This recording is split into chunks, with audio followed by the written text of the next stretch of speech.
Olá, meus amigos, tudo bem com vocês? Hoje nós iremos continuar conversando sobre o utilitarismo na filosofia. A filosofia inglesa trabalhou muito com utilitarismo, pragmatismo no decorrer do século XIX.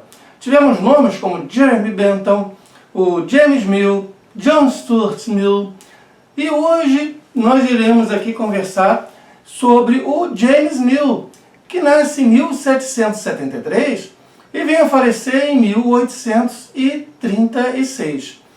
Ele vem a nascer na Escócia, um filósofo escocês, e falece em Londres, na Inglaterra. A família na qual ele nasceu era uma família bem modesta, não tinha muitos recursos financeiros. Mas o James Mill, desde criança, mostrou um intelecto bem desenvolvido. Ele tinha enorme capacidade cognitiva e, devido a esses seus talentos intelectuais, ele foi ajudado em seus estudos por benfeitores locais que pagaram os estudos para o James Mill.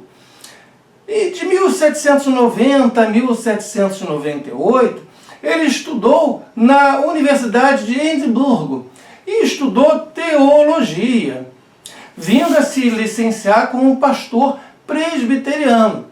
Só que, após um breve período de pregações, ele viu que não dava bem para a coisa não. Ele está mais voltado realmente para a área da filosofia. E já na faculdade, ele passou a se interessar tanto pela filosofia, tanto pela literatura.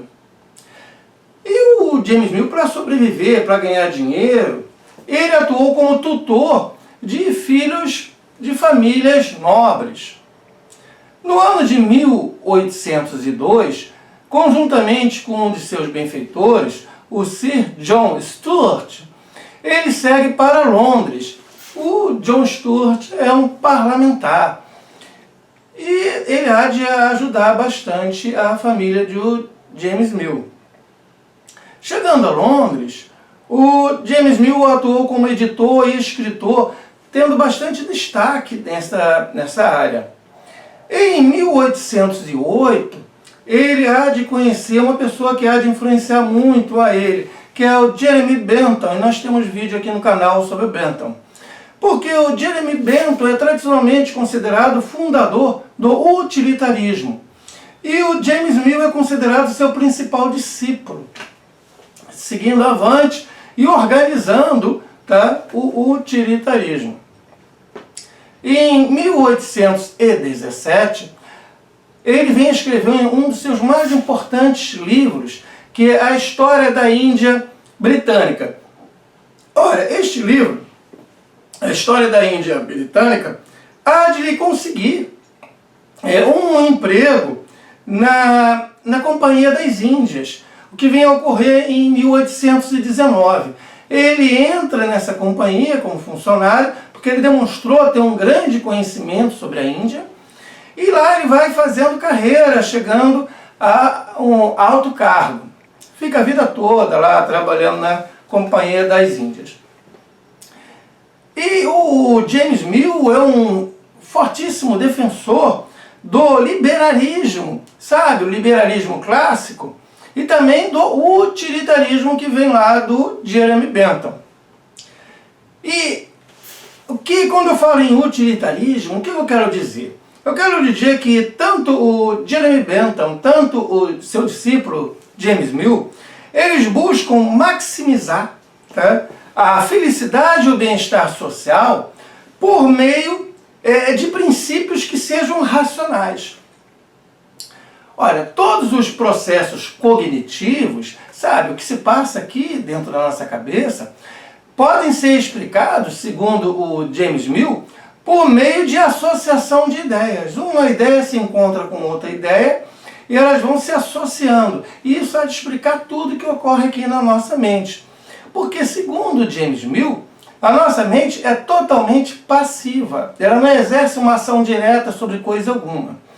Na verdade, são os fenômenos que são compostos por sensações e ideias que são formadas por meio da nossa experiência sensorial. Quando eu falo em fenômeno, eu estou falando em tudo que você observa, tá? Tudo que você observa e vem formar alguma ideia aqui na sua mente.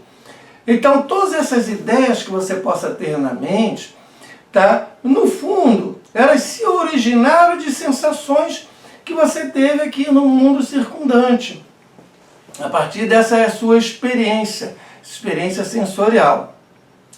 E o James Mill vai dizer, olha, existem duas leis para explicar essa associação de ideias que vai ocorrer aqui.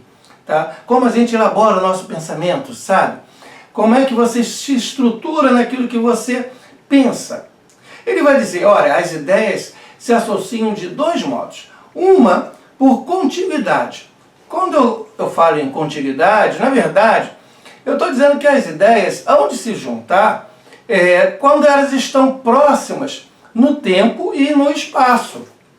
Veja bem, ideias muito próximas, elas se associam.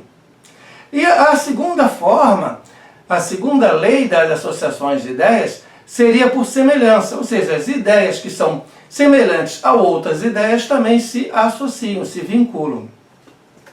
As emoções, tá? E os pensamentos complexos, porque nós temos pensamentos que não são simples, eles são bem mais elaborados, mas podem ser analisados e reduzidos a combinações de sensações simples, sensações que eu tenho diante do meio ambiente, da realidade à minha volta. Gente, se você está gostando, deixa o teu comentário no vídeo que eu quero saber a sua opinião sobre James Mill e o utilitarismo. E caso não seja inscrito, verifica aí se é ou não. Se não for, se inscreva no canal. Mas voltemos aqui. Vamos falar um pouco sobre economia, tá? Porque o James Mill tem relevantes contribuições para a economia que vão ali se encontrar dentro da escola do liberalismo clássico, a escola da economia de sua época. Algumas vão, inclusive, influenciar os trabalhos do Karl Marx. Mas vamos lá. A primeira seria a teoria do valor-trabalho, que é muito interessante, tá?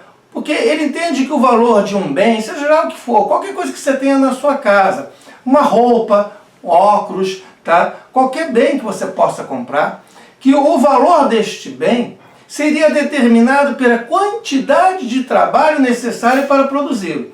Quanto maior o trabalho, mais caro o bem. Quanto menos trabalho eu preciso, mais barato e acessível é este bem.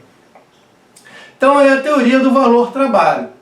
Uma outra ideia dentro dessa área da economia, defendida pelo James Mill, é a defesa do livre mercado.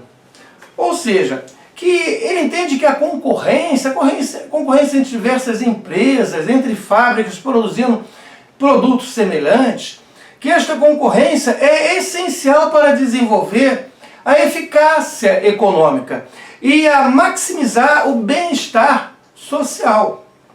Então, é bom que o mercado seja livre, que haja concorrência. No final das contas, quem vai ser beneficiado é a população, é o povo como um todo. E ele vai fazer uma distinção aqui, que depois o seu filho, o Stuart Mill, há de manter também, que é uma distinção entre, por um lado, a produção e, por outro lado, a distribuição das riquezas. Porque, veja, se eu tenho uma fábrica, eu estou produzindo alguma coisa, não? Então, há uma produção de riquezas nesta fábrica. Mas a produção é uma coisa. Agora, a distribuição dessas riquezas é outra coisa. Por quê? Ele há de entender que a produção de riquezas há de seguir leis naturais, mas que a distribuição dessas riquezas deve incidir a justiça social.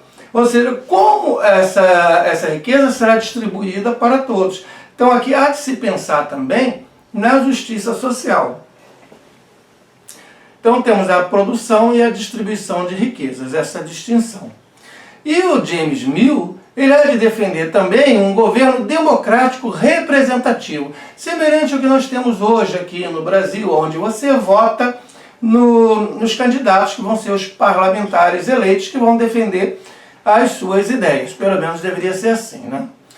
Agora, ele coloca uma ênfase muito grande na educação. para evitar justamente o que ele há de chamar de um governo da ignorância. O que seria um governo da ignorância? Olha, se todo mundo vota, e se essas pessoas que votam não têm uma educação formal, tá? Então é bem provável que elas escolham péssimos candidatos, péssimos parlamentares, e a formação desse governo predomine a ignorância total. Então seria um governo da ignorância. Agora, para tentar resolver isto, ele há de defender. Veja, ele defende o sufrágio universal, ou seja, todo mundo deve votar, beleza?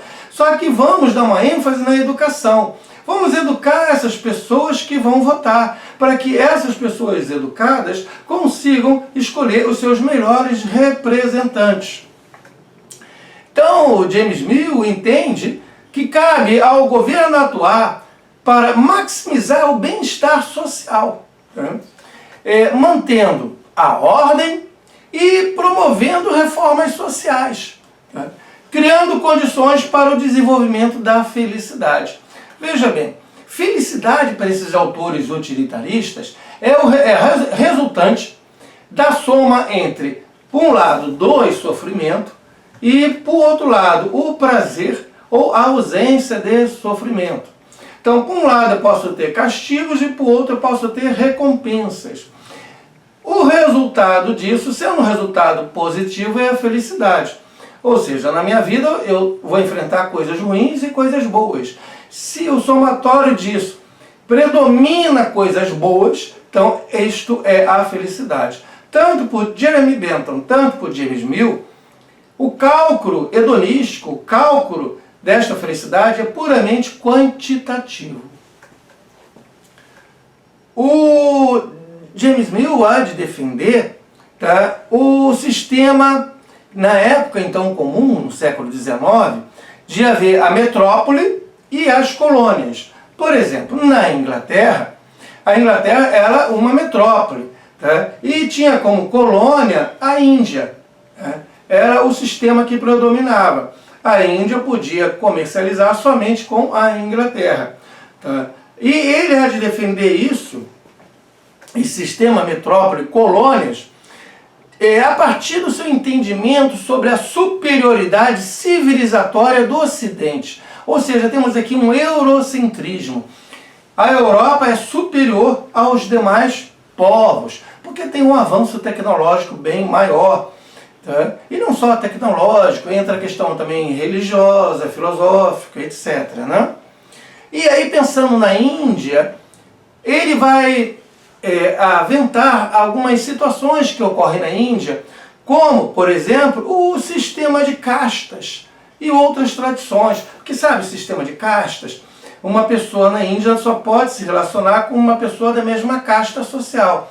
É diferente aqui, por exemplo, no Brasil, que você divide a sociedade entre classe baixa, média, alta, mas a questão que está contando é financeira só.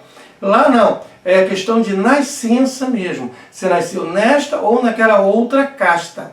Tá? Ele vê isso como um atraso, tá? E uma barreira ao progresso, ao desenvolvimento. Defendendo sempre o princípio da utilidade, ou seja, o que for mais útil para o desenvolvimento, para o progresso, para a felicidade individual e coletiva é o que deva ser adotado. O pensamento de James Mill, tá, é uma ponte entre, por um lado, a filosofia então reinante ali no século XVIII, tá, e posteriormente as atuais ciências sociais que vão se desenvolver até os nossos dias. Então, é importante o pensamento de James Mill, especialmente você imaginando ele como uma ponte, essa obra como uma ponte ligando o século XVIII a o que foi depois, no século XX, no século XIX, XX e XXI, tá? O desenvolvimento das ciências sociais. Gente, esse é o filósofo utilitarista James Mill, discípulo de Jeremy Bentham, e que vai ter como filho John Stuart Mill, assunto do nosso próximo vídeo, considerado o Stuart Mill um dos maiores filósofos dentro dessa corrente, tá, utilitarista. Gente, olha, muito obrigado pela presença até aqui, valeu mesmo, até mais!